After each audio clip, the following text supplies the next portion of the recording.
Assalamualaikum warahmatullahi wabarakatuh. Alhamdulillah wassalatu wassalamu ala sayyidina Muhammadin Rasulillah wa ala alihi wa sahbihi wa man wala. Adanya video mind mapping ini untuk menyelesaikan final test dalam mata kuliah ilmu dakwah.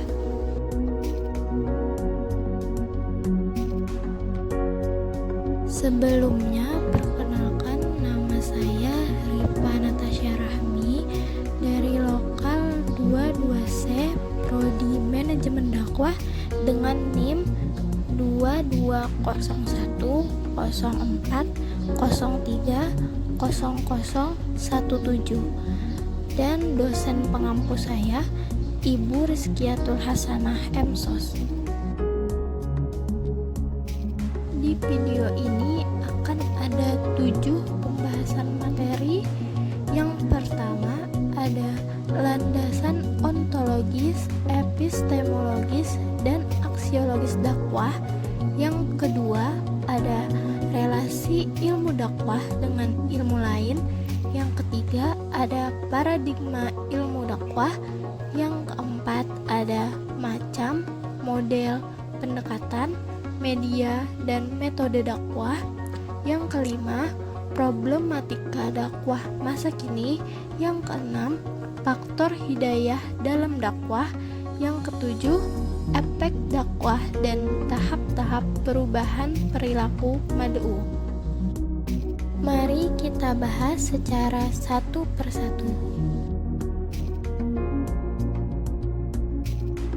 Pembahasan yang pertama ada ontologis dakwah.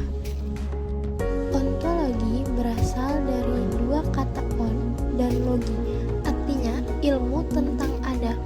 Ontologi adalah teori tentang ada dan realitas.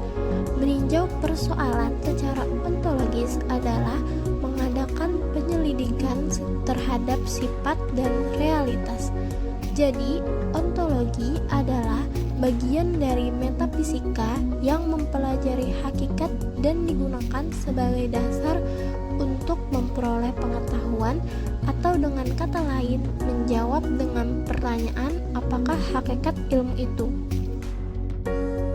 Dalam kerangka tradisional, ontologi dianggap sebagai teori mengenai prinsip-prinsip umum mengenai hal ada, sedangkan dalam pemakainya pada akhir-akhir ini, ontologi dipandang sebagai teori mengenai apa yang ada. Ontologi berusaha mengungkapkan makna eksistensi, tidak termasuk mengenai persoalan asal mula perkembangan dan struktur kosmos atau alam semesta yang merupakan titik perhatian dari kosmologi. Ontologi dalam dakwah Islam adalah pemahaman atau pengkajian tentang wujud hakikat dakwah Islam dalam mengkaji problem ontologis dakwah yang juga menjadi perhatian filsafat dakwah selain ilmu-ilmu lainnya. Yang kedua ada epistemologis dakwah. Sebelum membahas pengertian epistemologis dakwah, terlebih dahulu akan uraikan pengertian ilmu dakwah. Dr. Jalaluddin Rahmat memberi batasan ilmu dakwah adalah ilmu yang mempelajari proses penerimaan, pengelolaan, dan penyampaian ajaran Islam untuk mengubah perilaku individu, kelompok, dan masyarakat sesuai dengan ajaran Islam. Sedangkan Amrullah Ahmad memberi pengertian bahwa ilmu dakwah merupakan kumpulan pengetahuan yang berasal dari Allah yang dikembangkan umat Islam dalam susunan yang sistematis dan terorganisir mengenai manhaj melaksanakan kewajiban dakwah dengan tujuan berikhtiar mewujudkan khairul ummah. Untuk mendapatkan suatu rumusan yang tepat tentang epistemologi dakwah, paling tidak ada 2 macam pendekatan pembahasan filsafat dakwah. Pertama, filsafat dakwah dalam arti filsafat tentang dakwah. Dalam hal ini, dakwah menjadi bahan kajian dan menempatkan filsafat sebagai titik tolak berpikir. Jadi, di sini dakwah menjadi genetivus, objektivus. Konteks filsafat lebih menonjol dari dakwah itu sendiri. Dan kalau hal ini terjadi, maka dakwah akan kehilangan sebagai sifat hakikinya.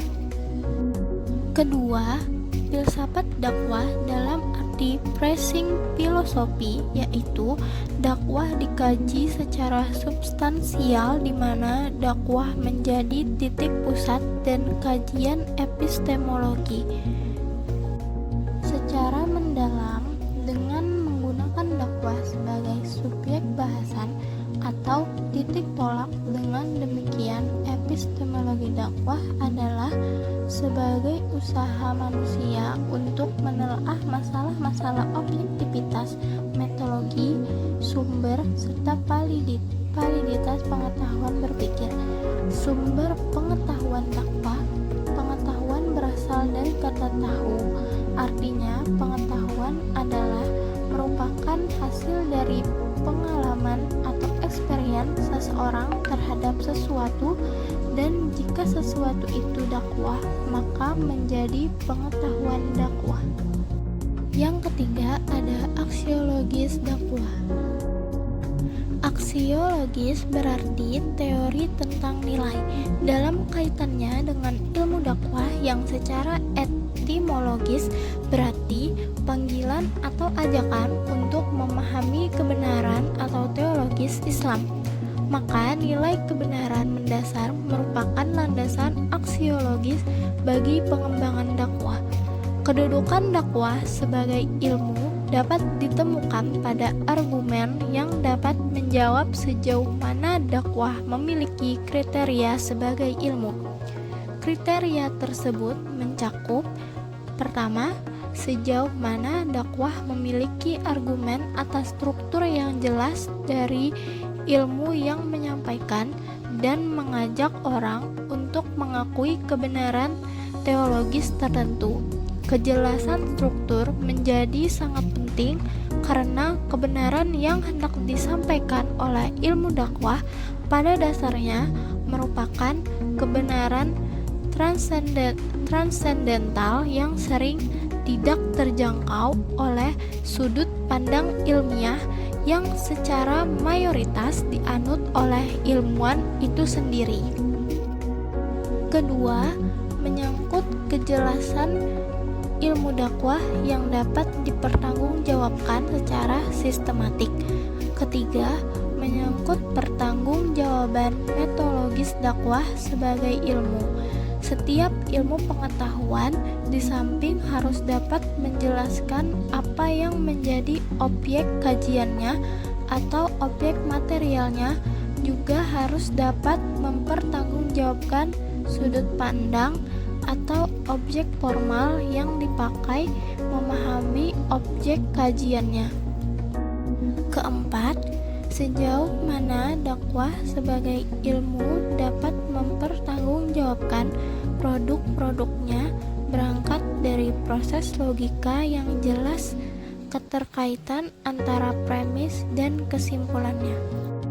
Berdasarkan uraian tersebut, dapat ditegaskan bahwa yang menjadi landasan aksiologi ilmu dakwah adalah nilai-nilai kebenaran teologis yang bersumber dari Al-Quran dan Al-Sunnah yang harus diimplementasikan dalam realitas kehidupan sosial, sehingga nilai-nilai tersebut menjelma sebagai rahmatan lil alamin. Masuk ke pembahasan yang kedua, ada relasi ilmu dakwah dengan ilmu lain. Yang pertama ada ilmu bantu untuk ilmu dakwah. Ilmu dakwah harus menghadapi kompleksitas manusia. Manusia dapat dipandang dari sudut manapun. Semua ilmu yang mengkaji manusia dapat membantu perkembangan ilmu sebagai makhluk yang berakal dan menjadi khalifah. Secara garis besar, ilmu dakwah hanya dibantu oleh ilmu keislaman dan sains sosial. Ilmu dakwah masih membutuhkan hasil studi ilmu keislaman karena dari situ ia berasal.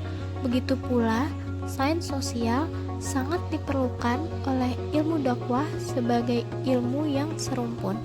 Berikut ini adalah ilmu-ilmu bantu untuk ilmu dakwah. Pertama, ada ilmu dakwah dan ilmu keislaman. Konsep dakwah berasal dari Al-Quran dan Al-Sunnah, bukan dari pemikiran manusia ataupun temuan lapangan. Dari kedua sumber ini, pemikiran dakwah dikembangkan dengan ilmu tauhid, perilakunya dengan ilmu fikih, dan kalbunya dengan ilmu akhlak. Pemikiran dakwah yang sering dibahas oleh para sarjana terfokus pada hakikat dakwah yang meliputi konsep hidayah, tugas risalah, perbuatan manusia, dan sebagainya. Ilmu dakwah memerlukan kajian filsafat dakwah untuk menjelaskan hakikat dakwah. Dengan mengetahui hakikat dakwah, ilmuwan dakwah dapat membedakan antara kegiatan dakwah dan bukan dakwah, dan antara wilayah hidayah dan non-hidayah. Ilmu fikih yang membahas tentang dakwah dinamakan fikih dakwah. Di dalamnya terdapat pembahasan tentang hukum dakwah, hubungan muslim dan non-muslim, dakwah politik, jihad, dan sebagainya. Ketika ilmu dakwah mengupas fenomena dakwah, ia akan menjumpai istilah fikih dakwah yang belum ada terjemahannya secara tepat. Karena itu, fikih dakwah dibutuhkan tidak hanya mengartikan istilah, tetapi juga mengemukakan di kursus para ulama tentang istilah tersebut. Ilmu dakwah dalam kegiatan dakwah bertumpu pada pendakwah dan mitra dakwah. Keduanya adalah manusia yang memiliki hati. Isi hati dan jiwa tidak dapat diketahui oleh orang lain. Kita hanya bisa melihat dari gejalanya. Namun demikian, gejala tersebut perlu dianalisis lebih tajam oleh ilmu akhlak. Ilmu dakwah akan kesulitan memahami karakteristik mitra dakwah serta potensi fisiologis pendakwah tanpa bantuan apa yang disebut etika dakwah. Yang kedua, ada ilmu dakwah dan sains sosial. Semua disiplin sains sosial dapat membantu pengembangan ilmu dakwah. Ini adalah keharusan dalam sains sosial. Setiap disiplin sains sosial harus membantu saudaranya atau yang baru menjadi saudara dalam keluarga sains sosial. Ketika kita mempelajari sains politik, kita selalu bertemu dengan konsep-konsep maupun teori-teori dari disiplin. Demikian jika kita berbicara tentang konsumsi dari ilmu ekonomi, kita mesti menggunakan istilah perilaku konsumen dari psikologi, budaya konsumerisme, dan antropologi, bukan perlindungan konsumen dari ilmu hukum dan seterusnya. Sebagai anggota baru dalam keluarga sains sosial, ilmu dakwah pasti memanfaatkan konsep atau teori yang telah dikembangkan oleh disiplin sains sosial lainnya. Sains sosial menerangkan berbagai jenis segi kehidupan individu dan masyarakat secara detail dan terperinci. Dalam proses penyampaian ajaran Islam, ilmu dakwah menghadapi masalah ekonomi, sosiologis, antropologis, politis, manajerial, hukum, dan psikologi. Di antara masalah ekonomis dalam dakwah adalah logistik dakwah, kemiskinan, dan dakwah ekonomi syariah. Yang ketiga ada ilmu dakwah dan metodologi sains. Semua disiplin ilmu yang membahas cara mengembangkan sains. Dalam hal ini ada dua disiplin metodologi yang dapat membantu pengembangan ilmu dakwah, yaitu ilmu penelitian dan ilmu logika. Keduanya merupakan perangkat pengembangan sains untuk memenuhi syarat sains yang diobjektif dan bermetode. Ilmu penelitian sangat berguna bagi sains, begitu pula ilmu logika. Diperlukan sains untuk melahirkan kesimpulan yang sistematis dan logis. Keduanya adalah syarat sains. Ilmu penelitian digunakan untuk objek yang empiris, sedangkan ilmu logika dipakai untuk objek yang rasional. Ilmu fikih misalnya hanya memerlukan ilmu logika yang diolah menjadi usul fikih, tetapi objeknya sulit ditelaah secara empiris dengan ilmu penelitian. Ilmu dakwah ditolak oleh sebagian orang sebagai sains sosial jika tidak mengembangkan sosiologi hukum. Hanya sains humaniora yang menerimanya. Ini merupakan pelajaran yang berharga bagi ilmu dakwah untuk dapat memakai ilmu penelitian dan ilmu logika. Ilmu dakwah harus dipisahkan dari kelompok ilmu keislaman. Akhirnya, sarjana ilmu dakwah diberi gelar sarjana sosial Islam atau SSOS, tidak sarjana humaniora Islam atau SHUM. Kompetensi pertama dari seorang sarjana ilmu dakwah adalah kemampuan dalam penelitian empiris serta dapat berpikir secara rasional dan logis. Masuk ke pembahasan yang ketiga, yaitu paradigma ilmu dakwah. Paradigma adalah suatu ilmu melambangkan kejelasan visinya. Visi tersebut diterjemahkan ke dalam misi berbentuk profil kajian dan sasarannya. Kemudian misi tersebut diterjemahkan ke dalam beberapa pendekatan, apakah kajian tekstual, kajian kuantitatif, atau kualitatif. Selanjutnya, teori sistem dakwah. Sebelum membicarakan sistem dakwah, terlebih dahulu dijelaskan pengertian sistem. Dr. Andes Najrudin memberikan definisi sistem sebagai berikut. Sistem menurut arti logat adalah suatu kelompok unsur-unsur yang saling berhubungan membentuk suatu kesatuan kolektif. Jadi, maksud sistem ialah suatu rangkaian kegiatan yang sambung bersambung, saling berkaitan, menjelmakan urutan yang logis, dan tetap terikat pada ikatan hubungan antar kegiatan masing-masing dalam rangkaian secara menyeluruh. Dari pengertian tadi, sekarang kita kaitkan dengan sistem Islam dan sistem dakwah. Sistem dakwah terbentuk dari beberapa subsistem yang merupakan komponen-komponen yang lebih kecil dan merupakan bagian dari sistem dakwah. Beberapa subsistem yang merupakan komponen dakwah tersebut tidak lain adalah unsur-unsur dakwah itu sendiri, yaitu dai, mad'u atau objek dakwah, madah atau materi dakwah, wasilah atau medis, metode atau thariqah, dan atsar atau efek dakwah. Keseluruhan dari subsistem dakwah ini merupakan suatu kesatuan yang sangat terkait satu dengan yang lain. Satu subsistem saja terlepas dari sistem dakwah, maka target pencapaian cita-cita dakwah menjadi terganggu. Dalam sistem selalu terdapat input, output, dan proses. Dr. Andes Najrudin Rajak mengatakan, suatu sistem dakwah hendaklah jelas yang menjadi input dan yang akan menjadi output, dan antara kedua terjadi suatu proses tertentu. Input ialah dai sebagai sumber informasi atau sebagai komunikator. Proses adalah pelaksanaan dakwah. Output adalah cita-cita dakwah yang berupa cita-cita jangka pendek dan panjang. Dan feedback adalah umpan balik dari objek dakwah setelah proses dakwah yang kemudian diikuti proses evaluasi secara cermat dan tindakan korektif. Selanjutnya ada teori proses dakwah.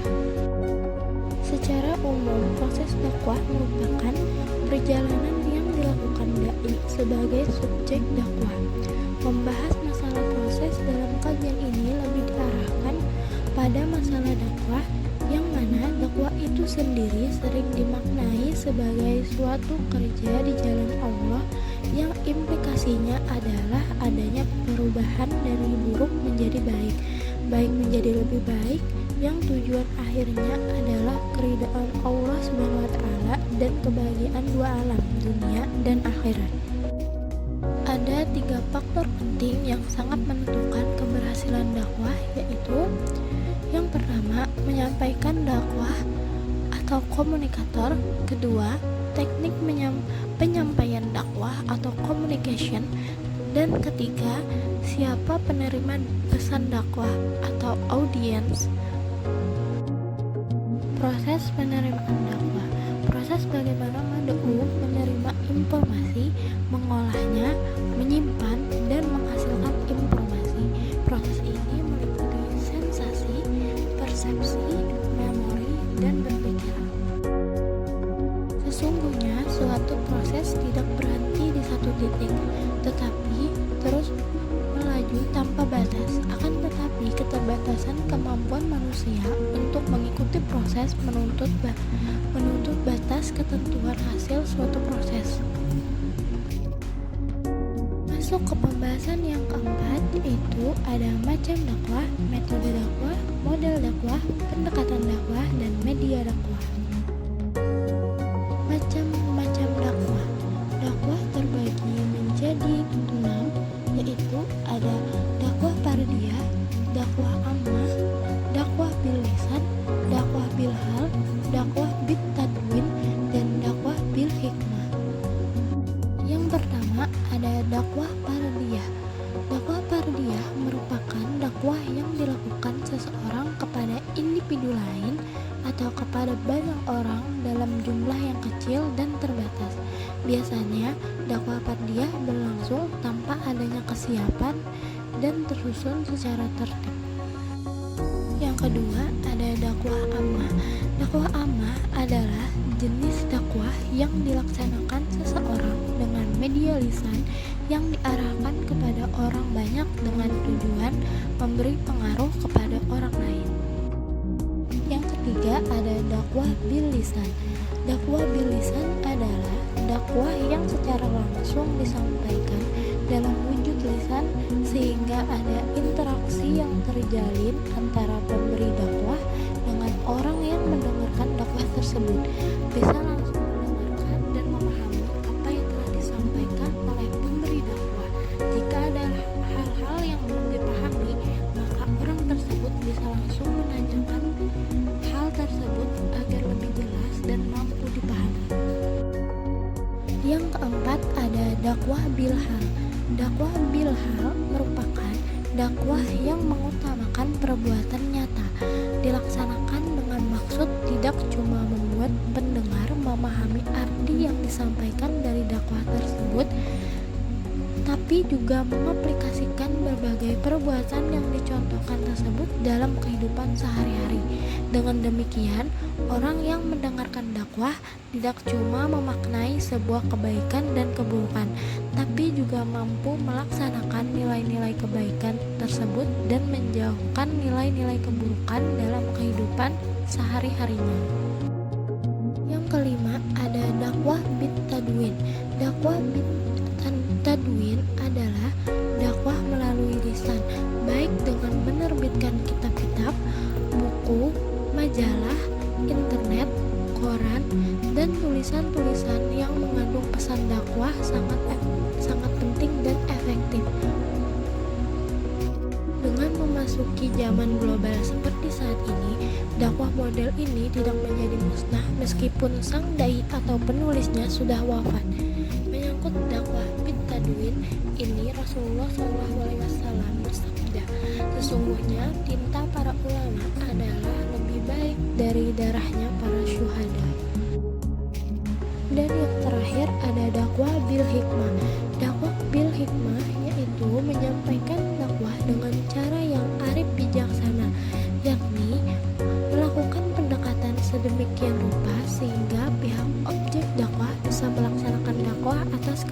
sendiri, tidak merasa ada paksaan, tekanan maupun konflik. Kata lain, dakwah bil hikmah merupakan suatu metode pendekatan komunikasi dakwah yang dilakukan atas dasar persuasif. Selanjutnya ada metode dakwah. Yang pertama ada metode bil hikmah. Hikmah adalah sebagai induk dari seluruh pendekatan dakwah, mencakup juga pendekatan dengan perkataan yang bijak atau hikmat al-qaul. Dari beberapa pengertian di atas dapat dipahami bahwa al-hikmah adalah merupakan kemampuan dan ketetapan dai dalam memilih, memilah, dan menyelaraskan teknik dakwah dengan kondisi objektif mad'u. Al-hikmah merupakan kemampuan dai dalam menjelaskan doktrin-doktrin Islam secara realitas yang ada dengan argumentasi logis dan bahasa yang komunikatif. Oleh karena itu, al-hikmah sebagai sebuah sistem yang menyatukan antara kemampuan teoritis dan praktis dalam berdakwah. Yang kedua ada al-mau'izah al-hasanah. Terminologi mau'izah hasanah dalam perspektif dakwah sangat populer. Bahkan dalam acara-acara seremonial keagamaan seperti Maulid Nabi dan Isra Mi'raj, istilah mau'izah hasanah mendapat porsi khusus dengan sebutan acara yang ditunggu-tunggu, yang merupakan inti acara dan biasanya menjadi salah satu target keberhasilan sebuah acara. Menurut Abdul Hamid Al-Bilali, al-mau'izah al-hasanah merupakan salah satu manhaj atau metode dalam dakwah untuk mengajak ke jalan Allah dengan memberikan nasihat atau membimbing dengan lemah lembut agar mereka mau berbuat baik. Mau'izah hasanah dapatlah diartikan sebagai ungkapan yang mengandung unsur bimbingan, pendidikan, pengajaran, kisah-kisah, berita gembira, peringatan, pesan-pesan positif, atau wasiat yang bisa dijadikan pedoman dalam kehidupan agar mendapatkan keselamatan dunia dan akhirat. Terakhir ada al-mujadalah billati hiya ahsan. Dari segi etimologi atau bahasa, lafaz mujadalah terambil dari kata jadalah yang bermakna memintal, melilit. Dan mujadalah adalah perdebatan. Kata jadalah dapat bermakna menarik tali dan mengikatnya guna menguatkan sesuatu. Orang yang berdebat bagaikan menarik dengan ucapan untuk meyakinkan lawannya dengan menguatkan pendapatnya melalui argumentasi yang disampaikan. Selanjutnya ada model dakwah. Yang pertama ada dakwah bil lisan. Dakwah model ini dapat melalui bentuk nasihat, diskusi, sarasehan, dan intinya melalui mulut atau lisan. Yang kedua ada dakwah bil kalam, yakni dakwah yang melalui bentuk tulisan dengan tema yang aktual, menjawab pertanyaan masyarakat dijawab melalui buku, sehingga dakwah bisa lebih menyebar bila diterbitkan dalam bentuk buku kecil yang disebarkan ke seluruh Indonesia sehingga masyarakat paham. Yang ketiga ada dakwah bilhal atau dengan aksi nyata. Dakwah dalam bentuk ini, Majelis Ulama Indonesia menekankan penyelenggaraan kegiatan-kegiatan bersifat sosial dan ekonomi. Selanjutnya ada pendekatan dakwah. Yang pertama ada pendekatan sosial. Pendekatan ini didasarkan atas pandangan bahwa penerima atau mitra dakwah adalah manusia yang bernaluri sosial serta memiliki keterkaitan dan ketergantungan dengan orang lain. Pendekatan sosial ini meliputi pendekatan pendidikan, pendekatan budaya, pendekatan politik, dan pendekatan ekonomi. Yang kedua ada pendekatan psikologis. Pendekatan ini meliputi dua aspek, yaitu yang pertama, citra pandang dakwah terhadap manusia sebagai makhluk yang memiliki kelebihan dibanding dengan makhluk lainnya. Oleh karena itu, mereka harus dihadapi dengan pendekatan persuasif, hikmah, dan kasih sayang. Yang kedua, realita pandang dakwah terhadap manusia yang di samping memiliki beberapa kelebihan, ia juga memiliki berbagai macam kekurangan dan keterbatasan. Ia seringkali mengalami kegagalan mengomunikasikan dirinya di tengah-tengah masyarakat sehingga terbelenggu dalam lingkaran problem yang mengganggu jiwanya. Oleh karena itu, dakwah harus memandang setiap mitra dakwah sebagai manusia dengan segala problematikanya. Dan yang terakhir ada media dakwah. Yang pertama ada media lisan. Media lisan adalah media dakwah yang paling sederhana dengan menggunakan lidah dan suara. Dakwah dengan media ini dapat berbentuk pidato, ceramah, kuliah bimbingan, penyuluhan, dan sebagainya. Yang kedua ada media tulisan. Media tulisan adalah media dakwah melalui tulisan, buku, majalah, surat kabar, surat menyurat, spanduk, dan sebagainya. Yang ketiga ada media lukisan. Media lukisan adalah media dakwah melalui gambar, karikatur, dan sebagainya. Yang terakhir ada akhlak, yaitu media dakwah melalui perbuatan-perbuatan nyata yang mencerminkan ajaran Islam yang secara langsung dapat dilihat dan didengarkan oleh mad'u. Masuk ke pembahasan yang kelima, yaitu problematika dakwah masa kini. Problematika dakwah sudah menjadi menu sehari-hari bagi pendakwah. Tidak dapat dipungkiri, penyebaran agama Islam pada zaman sekarang adalah perwujudan dari dakwah orang-orang alim sebelum kita. Dakwah memerlukan kekuatan ekstra, tidak hanya mengajak dan berbicara saja, tetapi lebih dari itu. Mengontrol atau mengevaluasi hasil dakwah adalah suatu masalah yang sangat penting dan urgent dari tujuan dakwah itu sendiri. Selanjutnya ada sumber daya dai. Peran seorang dai dalam Islam sangatlah penting, yaitu dalam mengamalkan demi syiarnya ajaran Islam itu sendiri. Peran dai ialah untuk memberikan pengajaran kepada seluruh manusia demi tegaknya Islam, terlebih lagi pengalamannya dalam kehidupan sehari-hari.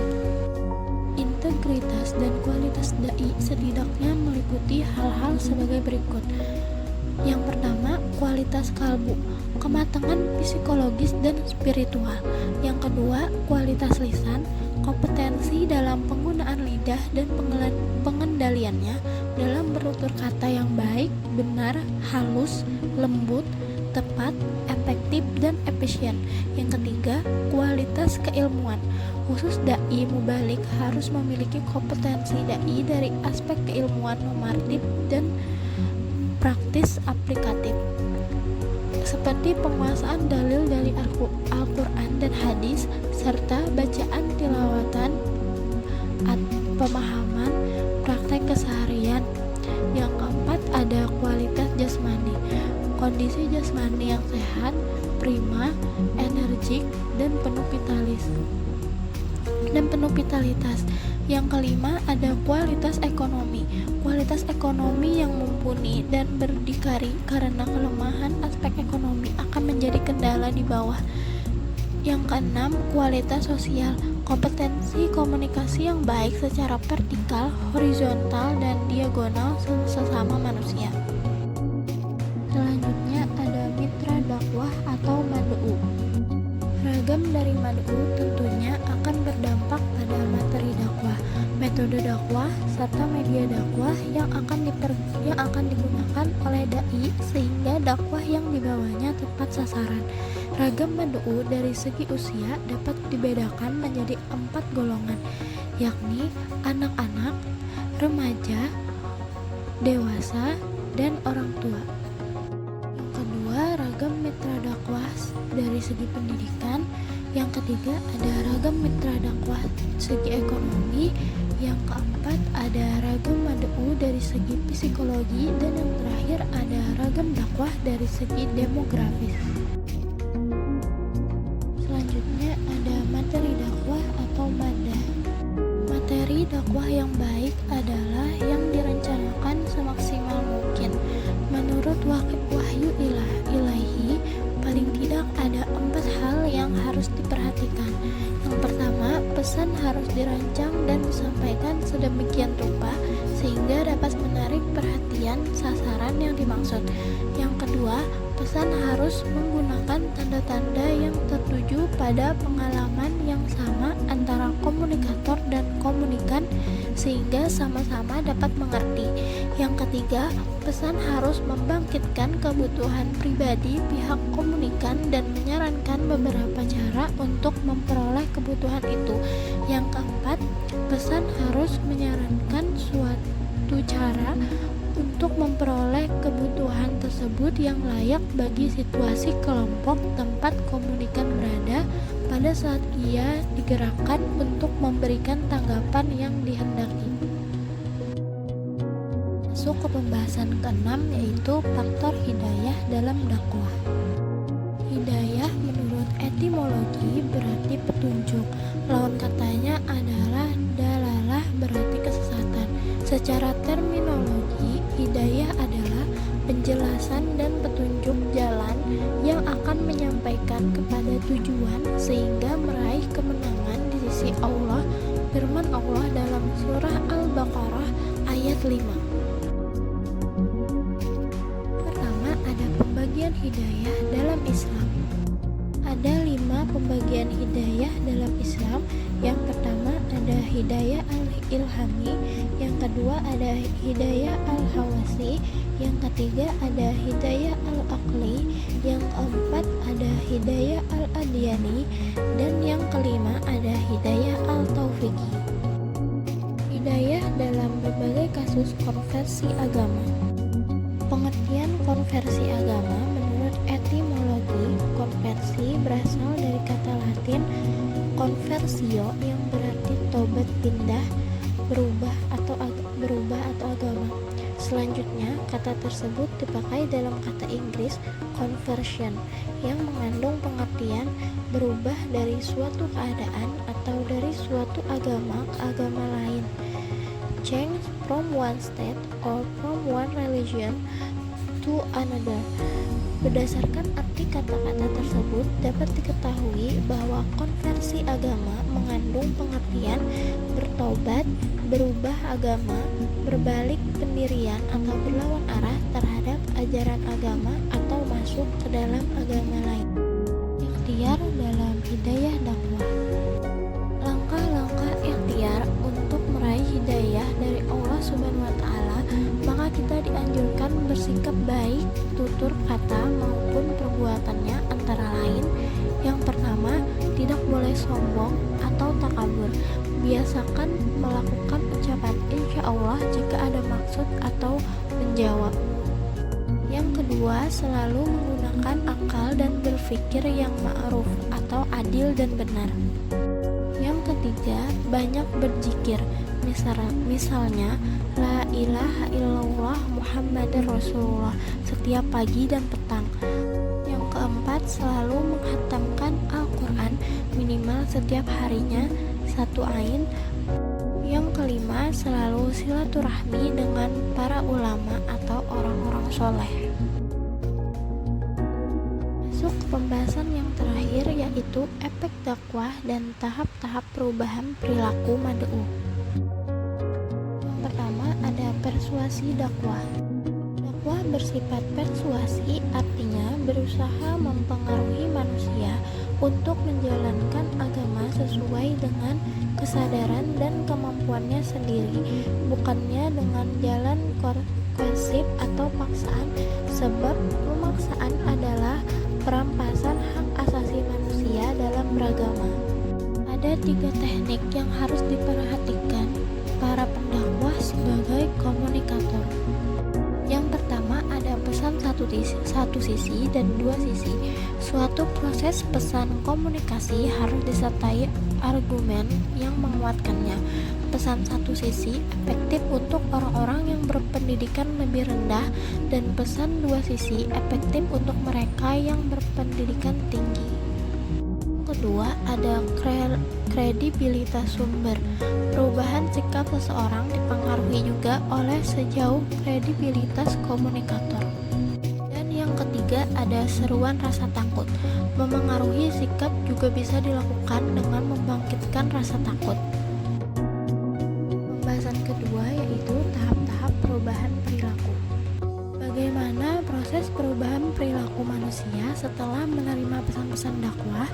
Untuk menjawab pertanyaan tersebut, Majdi Hilali menulis buku Kaifa Nuhayyir Ma bi Anfusina, yang artinya bagaimana kita mengubah perilaku diri, yaitu dengan akal berupa keyakinan tentang suatu tindakan, hati berupa suara atau bisikan yang menyenangkan, dan hawa nafsu yang diwujudkan oleh anggota tubuh dalam bentuk tindakan nyata.